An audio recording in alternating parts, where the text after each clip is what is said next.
औज़ुबिल्लाहिमिनश्शैतानिर्रजीम बिस्मिल्लाहिर्रहमानिर्रहीम। Pacific group of colleges में आपको खुश आमदीद कहते हैं। मैं हूं आपका फिजिक्स टीचर।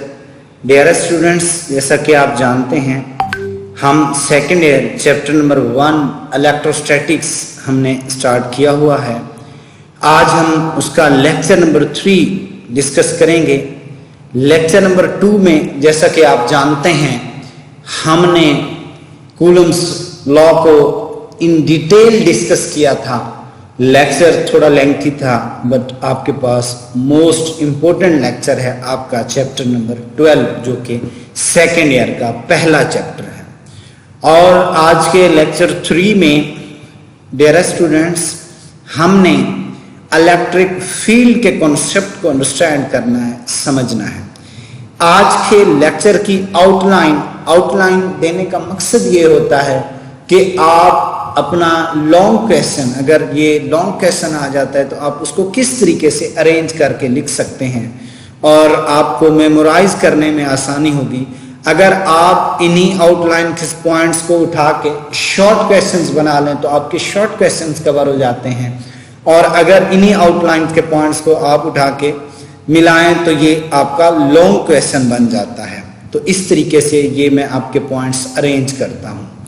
तो डियर स्टूडेंट्स, जैसा कि आपके पास origin of electric force outline का पहला पॉइंट है, हम थोड़ा सा डिस्कस कर लेते हैं। बात यह है बेटा, फोर्सेस दो तरह की होती हैं, एक कॉन्टैक्ट फोर्स है और एक नॉन कॉन्टैक्ट फोर्स है। कॉन्टैक्ट फोर्स जैसे फ्रिक्शनल फोर्स है, जब तक दो बॉडीज आपस में कनेक्ट नहीं होती, उनका कांटेक्ट नहीं होता, तो उनमें कभी भी फ्रिक्शनल फोर्स पैदा नहीं होती। सेम ऐसे आपने किसी को अगर धक्का देना है तो जब तक आपका कांटेक्ट नहीं होगा तो आप उस टाइम तक क्या कर सकते हैं, उस पर फोर्स नहीं लगा सकते। ये आपके नॉर्मल रूटीन की, आपने कहीं पे फर्ज करें कील लगाना है तो आप हथौड़े से जब तक और कील का कांटेक्ट नहीं होगा तो आप फोर्स अप्लाई नहीं कर सकते।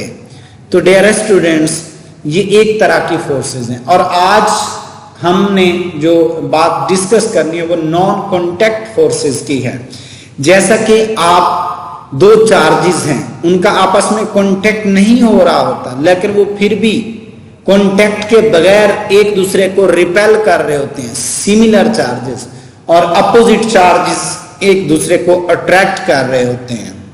तो सेम एज इट इज, अगर मैं दो मैग्नेट्स की बात करूं तो मैग्नेट्स के सेम पोल्स, जैसा कि नॉर्थ पोल को विदाउट कांटेक्ट क्या कर रहा होता है डियर स्टूडेंट्स, रिपेल कर रहा होता है। इस तरह नॉर्थ साउथ को विदाउट कांटेक्ट अट्रैक्ट कर रहा होता है। इसी तरह आप अगर ग्रेविटेशनल फोर्स की बात करें तो उसमें भी एक चीज जमीन से कांटेक्ट में है और दूसरी कांटेक्ट में नहीं है। आपके पास कोई बुक है, कोई बोर्ड मार्कर है, कोई भी इस तरह की चीज है, आपने जमीन से कांटेक्ट पे नहीं, आप उसको छोड़ें तो जमीन उसे अपनी तरफ अट्रैक्ट कर लेती है, मतलब उस पर फोर्स लगाती है। तो ऐसी सारी forces, magnetic force, electric force, gravitational force, इन फोर्सेस को डियर स्टूडेंट्स फील्ड फोर्सेस कहा जाता है। यानी इन फोर्सेस के कॉन्सेप्ट को अंडरस्टैंड करने के लिए हम क्या समझते हैं, हम फील्ड का कॉन्सेप्ट ले आते हैं। और ये फर्स्ट ऑफ ऑल जिसने इलेक्ट्रिक फोर्स को एक्सप्लेन करने के लिए फील्ड का कॉन्सेप्ट दिया इलेक्ट्रिक फील्ड का, वो था माइकल फैराडे। ये एमसीक्यूज भी आता है कि इलेक्ट्रिक फील्ड का कॉन्सेप्ट देने वाला कौन था, माइकल फैराडे था। तो पहला जो पॉइंट है ओरिजिन ऑफ इलेक्ट्रिक फोर्स, यानी इलेक्ट्रिक फोर्स का ओरिजिन क्या है, तो इसका आंसर अभी तक अननोन है। इसके ओरिजिन का हमें अभी तक स्टिल कोई आंसर नहीं मिला। लेकिन ये फोर्स ट्रांसमिट किस तरह होती है, इस फोर्स का ट्रांसमिशन कैसे है, यानी एक बॉडी से ये दूसरी बॉडी पे लगती कैसे है, वो हमने सीखा है। वो जो है ना मैकेनिज्म हमें गाइड किया गया है। तो हम उस मैकेनिज्म को डियर स्टूडेंट्स डिस्कस करेंगे और उस मैकेनिज्म को माइकल फैराडे ने किस तरीके से एक्सप्लेन किया है with the help of electric field, कि इलेक्ट्रिक फोर्स के ट्रांसमिशन को इलेक्ट्रिक फोर्स कैसे ट्रांसमिट होती है, उस कॉन्सेप्ट को हम कहां से वो करेंगे, हम इलेक्ट्रिक फील्ड की हेल्प से एक्सप्लेन करेंगे। और याद रखिएगा, आपके पास ग्रेविटेशनल फोर्स हो, आपके पास इलेक्ट्रिक फोर्स हो, ये फोर्सेस ऑफ नेचर कहलाती हैं। याद रखिएगा, अहम एमसीक्यूज है, फोर्सेस ऑफ नेचर कहलाती हैं। तो पहला आपके पास आउटलाइन का पॉइंट आपको क्लियर हुआ। आई होप कि इलेक्ट्रिक फोर्स का जो ओरिजिन है स्टिल अननोन है। ठीक है, इलेक्ट्रिक फोर्स एक फील्ड फोर्स है, इसके एक्सप्लेन करने के लिए हमें फील्ड का सहारा लेना पड़ता है। ठीक हो गया। तो डियर स्टूडेंट, आपके पास ग्रेविटेशनल फोर्स है, जिस तरह इलेक्ट्रिक फोर्स है, मैंने आपको एक्सप्लेन किया है। अब हम बात करेंगे इलेक्ट्रिक फील्ड की कि इलेक्ट्रिक फील्ड क्या होता है। फील्ड आपके पास एक रीजन है या वो स्पेस है, किसके अराउंड है, किसके गिर्द है, एक चार्ज के गिर्द। चार्ज के गिर्द वो स्पेस, वो रीजन जिसमें वो चार्ज किसी दूसरे चार्ज पे इलेक्ट्रिक फोर्स लगाता है, यानी उसे अट्रैक्ट करता है या रिपेल करता है। तो हम ये देखते हैं कि जब भी हम एक मैग्नेट को दूसरे मैग्नेट के करीब लेके आते हैं, ये नॉर्मल फिनोमिना है, तो हम देखते हैं जब एक खास फासले के बाद वो एक दूसरे को अट्रैक्ट करना स्टार्ट कर देते हैं, तो क्या होता है, एक्चुअल में वो एक दूसरे के फील्ड में आ चुके होते हैं। यानी एक उसका फील्ड होता है और एक दूसरे मैग्नेट का फील्ड। तो सेम है, इस तरह चार्जेस के भी फील्ड होते हैं, दोनों चार्जेस के दो फील्ड्स होंगे, और जब वो दोनों फील्ड्स आपस में इंटरैक्ट करेंगे, दो फील्ड्स का होना जरूरी है, और उन दो फील्ड्स के नतीजे में क्या है कि उन दोनों फील्ड्स का इंटरैक्शन भी बहुत जरूरी है। और आपके पास इंटरैक्शन जो है उसके नतीजे में क्या होता है, आपके पास फोर्स पैदा होती है, इलेक्ट्रिक फोर्स। एमसीक्यूज आपसे पूछा जा सकता है कि इलेक्ट्रिक फोर्स कैसे पैदा होती है। तो डियर स्टूडेंट्स, उसके लिए मिनिमम दो चार्जेस का होना जरूरी है, और उन चार्जेस की जो फील्ड्स हैं उनका आपस में इंटरैक्शन होना बहुत जरूरी है। उसके नतीजे में फोर्स पैदा होती है, इलेक्ट्रिक फोर्स। वो अट्रैक्टिव भी हो सकती है, वो रिपल्सिव भी हो सकती है। तो इलेक्ट्रिक फील्ड क्या है, हमने उसकी डेफिनेशन देखी, द स्पेस और region around the charge in which it exerts electric force on other charge is called electric field. I hope कि ये पॉइंट आपको क्लियर हो गया होगा। उसके बाद डियर स्टूडेंट्स, हम बात करेंगे कि प्रॉपर्टीज ऑफ इलेक्ट्रिक फील्ड। बहुत अहम है बेटा, बहुत अहम है। थ्रू आउट आपके ये सारे चैप्टर चार्ज रिलेटेड है, तो फील्ड की प्रॉपर्टीज आपको पता होना जरूरी है। और आज के इस लेक्चर में हम इलेक्ट्रिक फील्ड की प्रॉपर्टीज जो है ना डिस्कस करेंगे। इलेक्ट्रिक फील्ड की फर्स्ट प्रॉपर्टी क्या है, मैं आउटलाइन का तीसरा पॉइंट डिस्कस कर रहा हूं, प्रॉपर्टीज ऑफ इलेक्ट्रिक फील्ड। पहली property, electric field is an intrinsic property. अगर कोई कहे कि एक चार्ज के गिर्द फील्ड क्यों होता है, तो इसके ओरिजिन का हमें नहीं पता। हमें यह पता है कि फील्ड है, बट क्यों है, इसका ओरिजिन क्या है, रीजन क्या है, वी डोंट नो। मैटर की जो ऐसी प्रॉपर्टी होती है, ठीक है, कोई भी, तो उसको कहा जाता है इंट्रिंसिक प्रॉपर्टी। तो इलेक्ट्रिक फील्ड भी क्या है, एक इंट्रिंसिक प्रॉपर्टी है। डन हो गया बेटा, पहली प्रॉपर्टी समझ आ गई इलेक्ट्रिक फील्ड की। अगर कोई भी आपसे क्वेश्चन पूछता है कि एक चार्ज के गिर्द फील्ड क्यों होता है, तो आप कहेंगे इसका आंसर हमें नहीं पता, इसके ओरिजिन का अभी तक नहीं पता चला कि फील्ड क्यों होता है, बट होता है, और ये उसकी इंट्रिंसिक प्रॉपर्टी है। दूसरी इसकी property, like field can interact with each other. याद रखिएगा, इलेक्ट्रिक फील्ड हमेशा इलेक्ट्रिक फील्ड से इंटरेक्ट करेगा, मैग्नेटिक फील्ड हमेशा मैग्नेटिक फील्ड से इंटरेक्ट करेगा, ग्रेविटेशनल फील्ड हमेशा ग्रेविटेशनल फील्ड से इंटरेक्ट करेगा। हरगिज ये नहीं होगा कि इलेक्ट्रिक और मैग्नेटिक, आपके पास एक चार्ज और दूसरा मैग्नेट है, कि क्या सर वो जो चार्ज है वो मैग्नेट को इंटरेक्ट करेगा, तो वो हरगिज नहीं करेगा। ठीक है, अगर वो चार्ज रेस्ट में है, ठीक है, वो चार्ज रेस्ट में, रेस्ट में चार्ज के क्रॉस जस्ट एक इलेक्ट्रिक फील्ड होता है। तो याद रखिएगा वो रेस्ट वाला चार्ज कभी भी जो मैग्नेट है उससे अट्रैक्ट नहीं होगा, क्योंकि दोनों के फील्ड डिफरेंट हैं। थर्ड पॉइंट मैं आपको बताऊंगा कि electric field is 3D reason होता है, 3D स्पेस है। इलेक्ट्रिक फील्ड लाइंस हर तरफ आपके पास हर डायरेक्शंस में निकल रही होती हैं। ये तीसरा पॉइंट है। इलेक्ट्रिक फील्ड लाइंस कहां तक होती है? इन्फिनिटी तक होती हैं, नेवर एंड्स। इलेक्ट्रिक फील्ड का कभी एंड नहीं होता।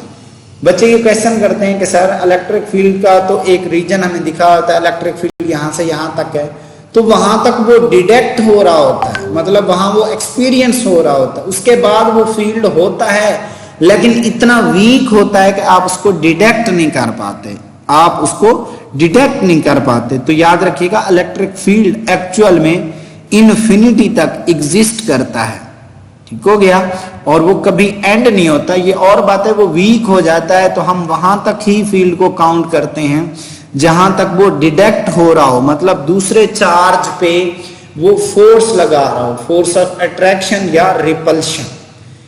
इसका मैं 5 जो कि लास्ट पॉइंट है वो डिस्कस करूंगा। Electric field around a charge always present. Charge के गिर्द हमेशा इलेक्ट्रिक फील्ड प्रेजेंट होता है, और ये आपके पास कौन सा चार्ज? जो स्टैटिक चार्ज है, क्योंकि हम यहाँ पे इलेक्ट्रोस्टैटिक को डिस्कस कर रहे हैं। तो स्टेबल चार्जेस के अराउंड क्या होता है? स्टेबल चार्जेस के अराउंड हमेशा आपके पास कौन सा फील्ड होता है? डियर स्टूडेंट्स, इलेक्ट्रिक फील्ड होता है। अब चाहे उसके करीब कोई दूसरा चार्ज मौजूद हो या ना हो, ठीक है, ये उस पर डिपेंड नहीं करता। तो डियर स्टूडेंट्स, आपने ये देखा कि मैंने आउटलाइन का तीसरा पॉइंट भी आपको अच्छे से क्लियर कराया है। 5 प्रॉपर्टीज मैंने आपको इस इलेक्ट्रिक फील्ड की क्या की हैं, आपने स्टूडेंट्स को बताई हैं कि फील्ड की कौन सी प्रॉपर्टीज हैं। स्टडी करते हुए किन प्रॉपर्टीज का आपने ख्याल रखना है। मैं आउटलाइन के 4th पॉइंट पे जाऊंगा, how to detect an electric field, कि आप इलेक्ट्रिक फील्ड को डिटेक्ट कैसे कर सकते हैं। तो डियर स्टूडेंट्स, इलेक्ट्रिक फील्ड को डिटेक्ट करने के लिए आपके पास 2 चार्जेस का होना जरूरी है। एक वो चार्ज जिसका फील्ड आप डिटेक्ट कर रहे होते हैं, उस चार्ज को कहा जाता है सोर्स चार्ज, उसको कैपिटल Q से शो किया जाता है, सोर्स चार्ज, ठीक है, वो सोर्स। दूसरा चार्ज जो जिसकी हेल्प से आप डिटेक्ट करेंगे वो होता है टेस्ट चार्ज। टेस्ट चार्ज मैंने आपको 2nd लेक्चर में बताया था। ऐसा चार्ज होता है जिसका फील्ड इतना वीक हो, ठीक है, जिसके चार्ज की वैल्यू इतनी कम हो कि वो आपके पास क्या, कि वो जो सोर्स चार्ज है उसके फील्ड को क्या करे, डिस्टर्ब ना करे, जस्ट डिटेक्ट करे, डिस्टर्ब ना करे, ठीक हो गया। सर वो जो टेस्ट चार्ज है उसकी मिनिमम वैल्यू कितनी हो सकती है? तो डियर स्टूडेंट्स, उसकी मिनिमम वैल्यू 1.6 × 10⁻19 कूलम हो सकती है। ये वो मिनिमम चार्ज है जो एक टेस्ट जो चार्ज है उस पर एग्जिस्ट कर सकता है, इससे कम चार्ज नहीं हो सकता, इंडिपेंडेंटली एग्जिस्ट नहीं करता। तो ये बहुत अहम एमसीक्यूज है एंटी टेस्ट लेवल का, तो आपने इसको जहन में रखना है। जो प्रॉपर्टीज थी वो भी बहुत अहम थी। तो डियर स्टूडेंट, जो इलेक्ट्रिक फील्ड जो चार्ज है उसको डिटेक्ट करने के लिए इलेक्ट्रिक फील्ड को मैंने 2 चार्जेस बताए। एक आपके पास सोर्स चार्ज, जिसके फील्ड को आप डिटेक्ट कर रहे हैं कि वो कहाँ तक उसका फील्ड मौजूद है, और जिसकी हेल्प से कर रहे हैं वो टेस्ट चार्ज होता है, और उसका जो मैग्नीट्यूड है वो बहुत कम होता है, और उसका फील्ड बहुत वीक होता है कि वो सोर्स चार्ज के फील्ड को डिस्टर्ब नहीं करता, डिटेक्ट करता है। The presence of N electric field can be tested, वो कहता है जो इलेक्ट्रिक फील्ड का प्रेजेंस है वो टेस्ट हो सकता है अनटिल एन अदर चार्ज के आपके पास Q यानी test charge is placed near to that आपके पास सोर्स चार्ज, वो कहता है कैन नॉट बी टेस्टेड, वो उस टाइम तक टेस्ट नहीं हो सकता जब तक उसके करीब दूसरा टेस्ट चार्ज मौजूद ना हो। तो इसके 2 स्टेप्स हैं, शॉर्ट क्वेश्चन में आ जाते हैं। पहला स्टेप क्या है कि जो सोर्स चार्ज है उसके गिर्द इलेक्ट्रिक फील्ड हो, ठीक है, charge Q will produce an electric field around it, और दूसरा इसका पॉइंट है चार्ज Q नॉट जो टेस्ट चार्ज है will interact with the field of charge Q, यानी वो दोनों फील्ड्स आपस में इंटरेक्ट होंगे तो फोर्स पैदा होगी ना। जहां जहां तक फोर्स पैदा हो रही होगी, यानी जो सोर्स चार्ज है वो टेस्ट चार्ज को रिपेल कर रहा होगा। जहां तक आपने एक पॉइंट पे रख के देखा रिपेल हो रहा था, फिर जरा दूर रख के देखा वहां भी रिपेल हो रहा था, तो डिफरेंट पोजीशंस पे आपने जब उसको देखा कि वो रिपेल हो रहा है, तो तब आप क्या कहेंगे कि वो आपके पास क्या है डियर स्टूडेंट्स, कि वहां तक जहां आप देखेंगे आप रिपल्शन कम हो गया, हो ही नहीं रहा, तो आप कहेंगे यहां तक इसका फील्ड एग्जिस्ट कर रहा है। ठीक है, तो आप एक चार्ज के फील्ड को इस तरीके से डिटेक्ट कर सकते हैं। अब आप चार्ज के फील्ड को मेजर कैसे कर सकते हैं, तो मेजर करने के लिए आप एक टर्म यूज करते हैं जिसको आप कहते हैं इलेक्ट्रिक फील्ड स्ट्रेंथ या electric field intensity. Electric field intensity क्या होती है कि force acting per unit test charge, unit test charge पे जितनी फोर्स एक्सर्ट हो रही होती है वो उसकी इंटेंसिटी होती है। चार्ज के करीब यानी सोर्स चार्ज के करीब अगर आप टेस्ट चार्ज को लेके आएंगे तो वो उसको ज्यादा स्ट्रॉन्गर वे में रिपेल करेगा, तो आप वहां से आइडिया ले लेते हैं कि यहाँ पे उसकी स्ट्रेंथ ज्यादा है। और अगर आप उससे सोर्स चार्ज से टेस्ट चार्ज को थोड़ा दूर लेके जाते हैं तो वहां पे वो उस चार्ज को टेस्ट चार्ज को कम ताकत से रिपेल करता है, तो आप कहते हैं यहाँ पे इसकी स्ट्रेंथ वीक हो गई है। तो यानी इलेक्ट्रिक फील्ड इंटेंसिटी या इलेक्ट्रिक फील्ड स्ट्रेंथ से आप क्या करते हो डियर स्टूडेंट्स, आप इसकी स्ट्रेंथ मेजर करते हो कि उसकी स्ट्रेंथ क्या है।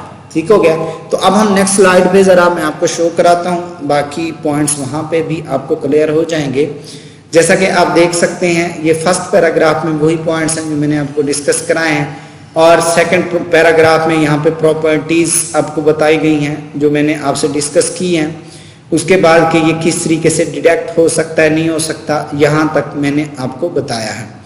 उसके बाद मैं स्ट्रेंथ की बात करता हूं कि आपके पास स्ट्रेंथ इलेक्ट्रिक फील्ड स्ट्रेंथ या electric field intensity E at any point, तो वो क्या होता है E is equal to force per unit charge, यानी इस चार्ज के करीब वाले पॉइंट्स पे स्ट्रेंथ क्या होगी, ज्यादा होगी, रिपल्शन मैक्सिमम। जैसे जैसे आप दूर जाएंगे तो आपके पास जो स्ट्रेंथ है वो कम होती जाएगी।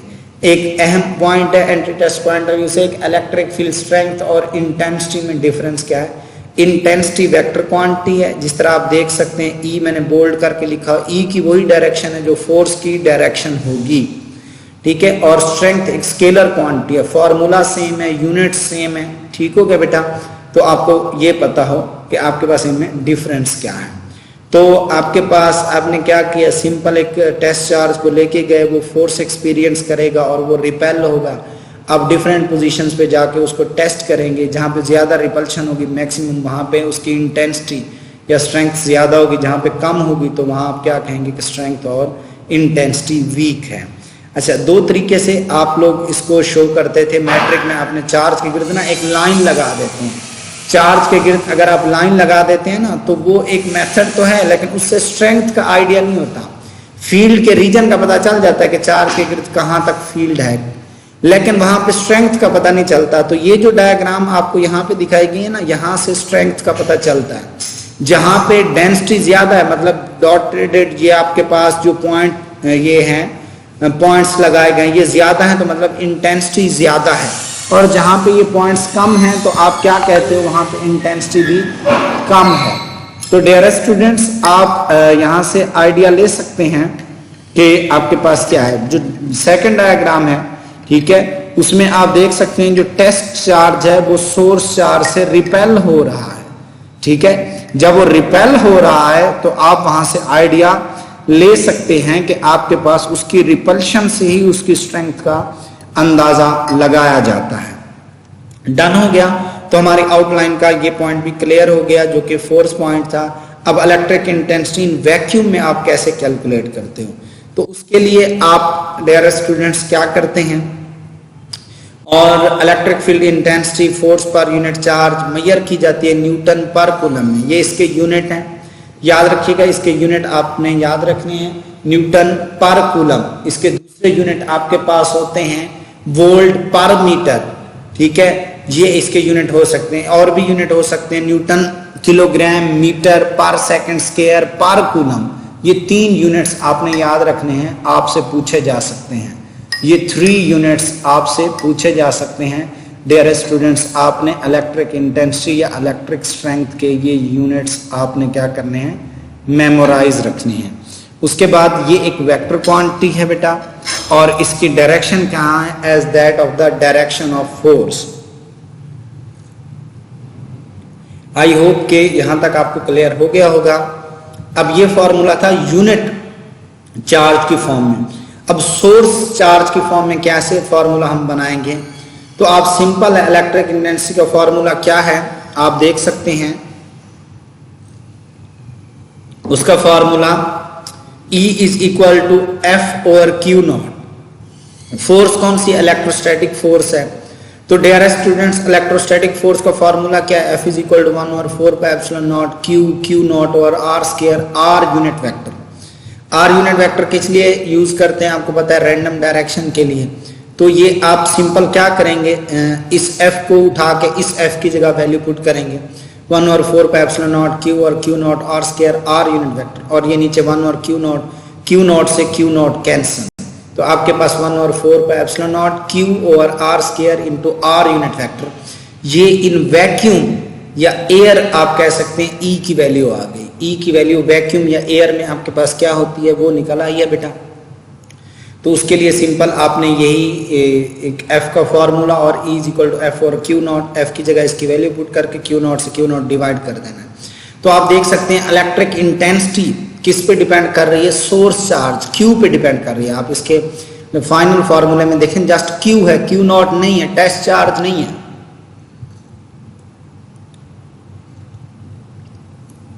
तो इलेक्ट्रिक इंटेंसिटी सोर्स चार्ज पे डिपेंड कर रही है। और दूसरा इनवर्स स्क्वायर लॉ को फॉलो कर रही है, 1 ओवर आर स्क्वायर को। यानी अगर फासला आप 2 गुना बढ़ाओगे तो इंटेंसिटी 4 गुना कम हो जाएगी, अगर फासला आप 3 गुना बढ़ाओगे तो इंटेंसिटी 9 गुना कम हो जाएगी। और आर जो है यूनिट वेक्टर, इसकी direction in the direction of force होगी। ठीक है बेटा, जो फोर्स यानी इलेक्ट्रोस्टैटिक फोर्स, यानी अगर रिपल्सिव है तो आउटवर्ड होगी, अगर अट्रैक्टिव है तो इनवर्ड होगी। ठीक हो गया। अब बेटा अगर हम मीडियम के हवाले से इसकी बात करेंगे, मीडियम, तो मीडियम के लिए आप सिंपल क्या करते होते हैं, E is equal to 1 over 4 pi epsilon naught, इसके साथ एप्सिलॉन आर लगा देना, relative permittivity. Epsilon R medium के लिए, हर मीडियम के लिए इसकी वैल्यू क्या होती है, चेंज होती है। एप्सिलॉन आर वो प्रॉपर टेबल में आपको वो वैल्यूज मैंने कूलम्स लॉ में बताई थी, एप्सिलॉन आर आप यूज करते हो मीडियम के लिए। तो ये तो पहले वैक्यूम के लिए था। अगर इसी फॉर्मूले को आप मीडियम के लिए करोगे तो सिंपल आपने क्या करना है, आपने 1 ओवर 4 पाई एप्सिलॉन नॉट के साथ एप्सिलॉन आर लगा देना है। अब मीडियम के लिए आ गई, यानी मीडियम इंट्रोड्यूस होने से क्या होगा, इलेक्ट्रिक फील्ड इंटेंसिटी कम हो जाएगी, इलेक्ट्रिक फील्ड स्ट्रेंथ डिक्रीज कर जाएगी, क्योंकि वो मीडियम का जो फैक्टर है ना एप्सिलॉन और रिलेटिव परमिटिविटी, वो क्या है, इनवर्सली प्रोपोर्शनल है ई के। एक और रिलेशन आपने याद रखना है कि ई जो है वहां पे कूलम फोर्स में था E is equal to E R, यानी relative permittivity is equal to force in vacuum और फोर्स इन मीडियम। तो ये आपके पास सेम एज यहां भी E डिफाइन होगा। E जो रिलेटिव परमिटिविटी है E R is equal to E vacuum और E मीडियम। तो ये रिलेशन भी आपने याद रखना है बेटा, आपके लिए हेल्पफुल होगा डिफरेंट एमसीक्यूज एंट्री टेस्ट के सॉल्व करने में। इस तरह बेटा असाइनमेंट में 4 से 5 एमसीक्यूज हैं, बिल्कुल सिंपल लेवल के हैं। तो डियर स्टूडेंट्स, इनको आपने देखना है, शॉर्ट क्वेश्चंस हैं, इसको भी आपने अच्छे से करना है। बाकी अल्लाह आपका हामी नासिर हो, दुआ में याद रखिएगा। God bless you honour, thank you so much.